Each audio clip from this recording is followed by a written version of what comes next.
আল্লাহ রসুল, সমস্ত নবী রসুল, সমস্ত আউলিয়া কেরাম এই ভালোবাসা কলবের মধ্যে প্রতিষ্ঠিত করার জন্য তো এসেছিলেন না।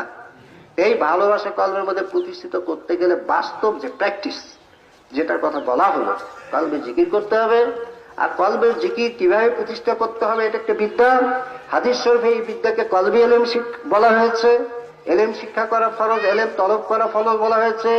আবার বলা হয়েছে এলেম দুই রকম, আলে এলম মানে যেমন এলেম কলবি এলেম, তাহলে দুই রকম শিক্ষা করাই হচ্ছে ফরজ। আমাদের যেটা হচ্ছে সেটা বিভিন্ন মাদ্রাসায় আমরা অনেক বড় বড় ডিগ্রি নিয়ে সনদ নিয়ে বের হচ্ছি, দাওরা হাদিস পাস সার্টিফিকেট দেওয়া হচ্ছে, টাইটেল পাস সার্টিফিকেট দেওয়া হচ্ছে। আমরা মনে করছি আলেম হয়ে গেছি। আলেম যে সে তো আল্লাহকে বেশি ভয় করবে, করবে না? তার সার্টিফিকেট কি, সার্টিফিকেটের মধ্যে ভয় লেখা থাকে নাকি? ভয় কোথায় থাকে? কলমের মধ্যে। এখন এটা তো দুনিয়া।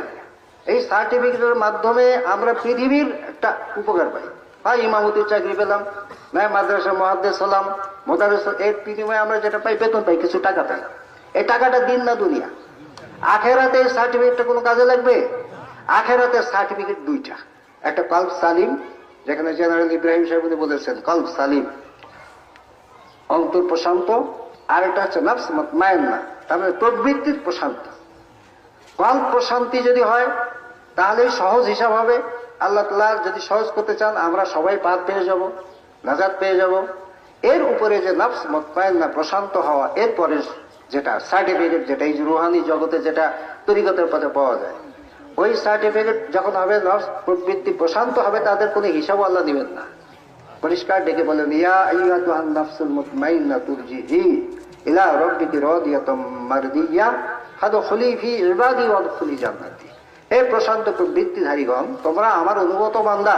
ওই যে নবী রাসূল শহীদ দলটা বেহেশতে সোজা চলে যাচ্ছে, ওদের আমি হিসাব নিব না, বিনা হিসেবে যাচ্ছে। তুমিও প্রশান্ত নফস, প্রশান্ত প্রবৃত্তির অধিকারী যেহেতু হয়েছ, আমাকে ভালোবেসে তোমার জিকিরের পথে এসে তোমার জিকির নফস দ্বারা জিকির করে তুমি নফসকে প্রশান্ত করে ফেলেছ, তুমি ওই অনুগত বান্দাদের দলভুক্ত হও আর সোজা বেহেশতে চলে যাও। এখন কথা হচ্ছে যে যারা বিভিন্ন সার্টিফিকেট, মানে যে কলব সালিমের সার্টিফিকেট লাগবে, অথবা নফস মুতমাইন্না। সালিম মানে প্রশান্ত, তৃপ্ত। একটা মানুষের ক্ষুধা লাগলে সে ভাত মাছ তার সামনে যদি তরকারি, ভাত তরকারি হাজির করে গোগ্রা সে খেতে থাকে, কিন্তু খেতে খেতে এক সময় সে আর খাবে না। কি কারণে? সে তৃপ্ত হয়ে গেছে, তার ক্ষুধা পরিপূর্ণ হয়ে গেছে। তেমনি কলবের ক্ষুধা হচ্ছে জিকির। যে জিকির নিয়ে পৃথিবীতে আমরা ভূমিষ্ঠ হয়েছি, সেই কলবের অধিকার, হক আমরা নষ্ট করে ফেলেছি। নিজের উপরে নিজে জুলুম করেছি, কলবের হক নষ্ট করেছি।